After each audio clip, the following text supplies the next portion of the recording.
Welcome and thank you for joining us on Birth Mother Matters in Adoption with Kelly Rourke-Scary and me, Ron Rains, where we delve into the issues of adoption from every angle of the adoption triad.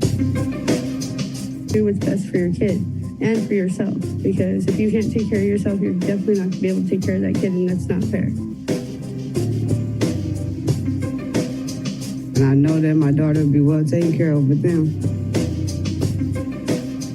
Don't have an abortion. Give this child a chance.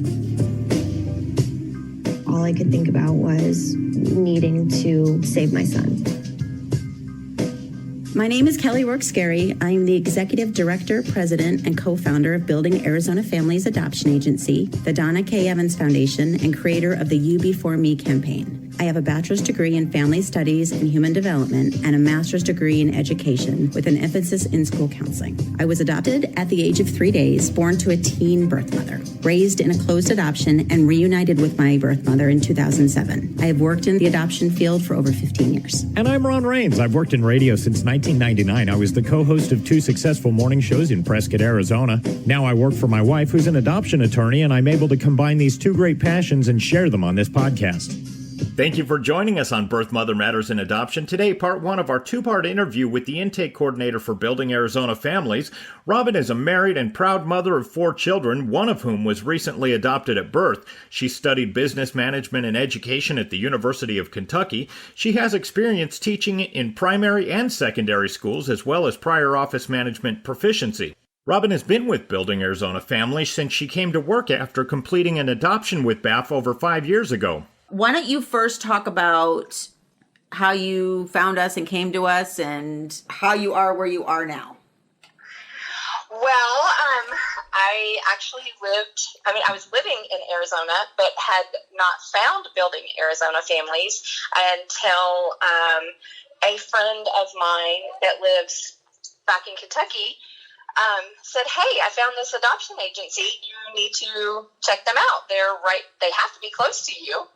So I started looking into things, and I got in contact with Becky Merriman, who I work with now, and that was pretty much it. Once I got in contact with Becky and started the process, that's all I needed to do. It was amazing. You adopted 5.5 years ago, and you have biological children as well. I do. I have 3 biological children. And you adopted 5 years ago. And then how soon after that did you come to work for us? Exactly 2 months. After the adoption finalized? No, not even after. We had not finalized yet. Cooper was 2 months old when I started working for Building Arizona Families. Wow. I know. So why did you want to work for Building Arizona Families? I can honestly say when I went through the adoption, the entire journey, I found my passion. And, I went to school for so many different things. I started in accounting, and then I went into real estate, and then I went into education. And I found my passion just in helping people. And I'm certain that it's because of what I went through. Jeff and I tried to have biological children, and couldn't. So, I have 3 older children, and started all over by trying to go through fertility. We used fertility drugs. We used IVF, unsuccessful. And I met with a lady at church and started talking about the adoption process and looking into it from there. But I never imagined how much it would change my life after actually going through the entire process and learning. I still to this day learn something all the time in the journey. But to be able just to share my experiences and to be just a small part of building other families the way that I was able to build my family is amazing. It's just so rewarding. So how would you describe your position with Building Arizona Families?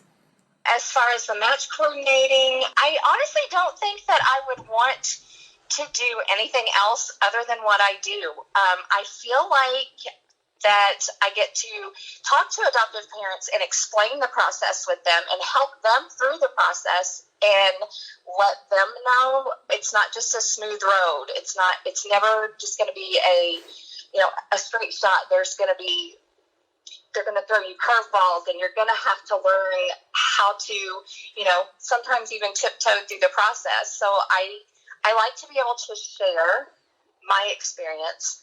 I like to be able to explain to them what to expect, and that sometimes you have to expect the unexpected.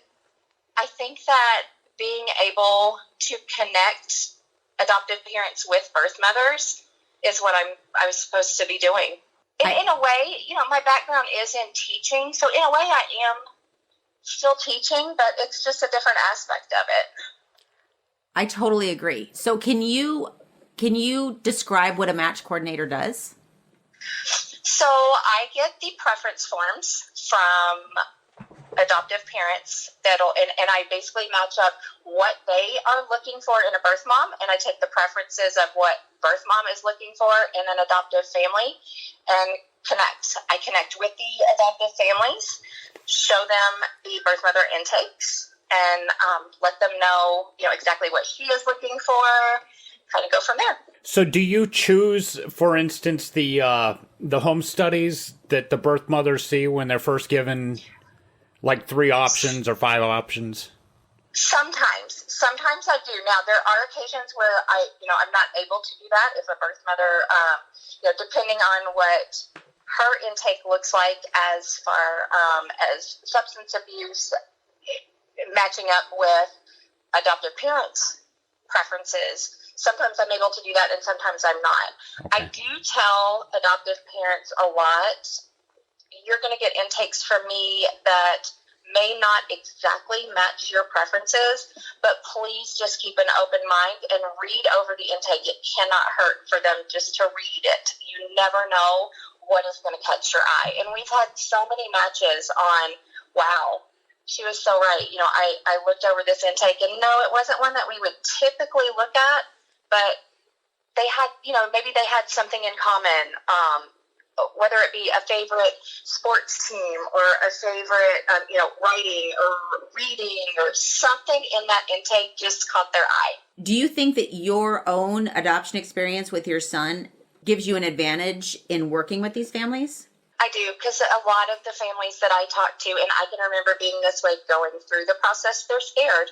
It's, you have to look at it as a leap of faith, and you have to look at it as trusting the process. And it's very hard to at first, going into it, to trust.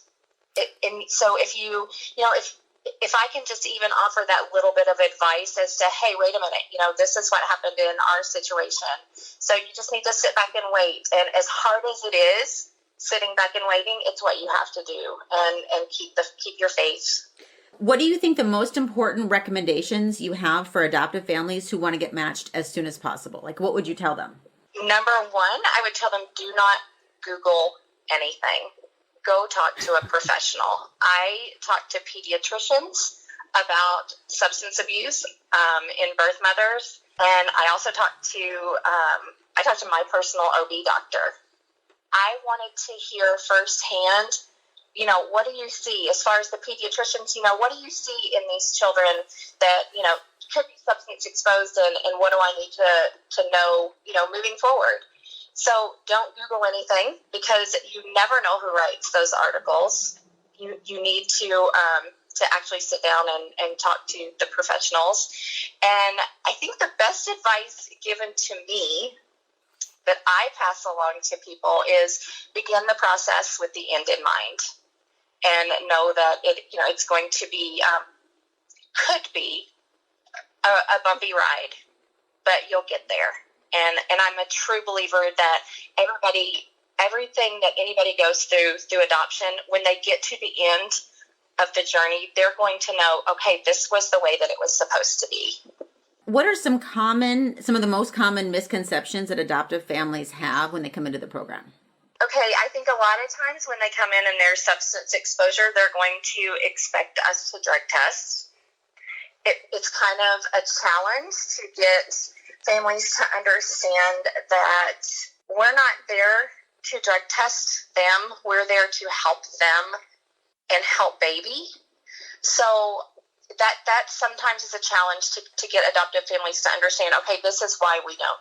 If her doctor does a drug screen, yes, we're going to get those results, but that's not what we're there to do. So I think that is probably a challenge to get them to understand. It's a challenge to get them to understand funds and how funds are distributed. And in the process, I think that I have to look at it as they need the most education that they can get on this process.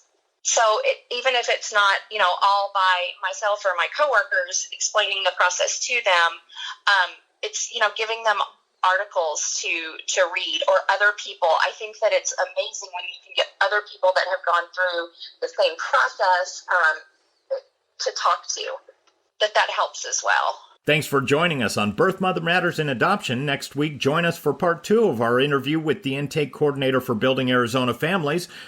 We'll be talking to Robyn about the best and worst parts of the job, as well as her ties to Kentucky.